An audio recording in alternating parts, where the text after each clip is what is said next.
কাজ না থাকলে যা হয় আর কি। এখন দেখছি পাড়ার বৌদি কাকিমারা আমাকে নিয়ে পিএনপিসিটা একটু বেশি এই ধরো আমাকে দেখতে খারাপ।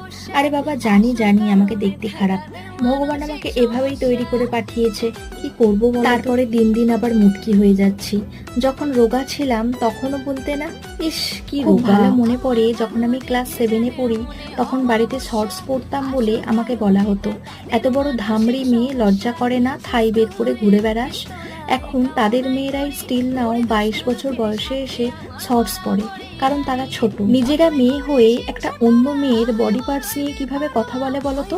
এরা বলে একটা মেয়ে 17 বছর বয়সে যেমন থাকে 27 বছর বয়সে নিশ্চয়ই তেমন থাকে না। বুড়ি হয়ে যাচ্ছে, বিয়ে হচ্ছে না কেন? আরে সবার লক্ষ্য তোমাদের মতো অল্প বয়সে বিয়ে করা নাও হতে পারে। আমি ওয়েস্টার্ন পরলে সমস্যা, সালোয়ার পরলে সমস্যা, ইভেন শাড়ি পরলেও সমস্যা। বুঝি না আমাকে নিয়ে তোমাদের এত জ্বলন কেন।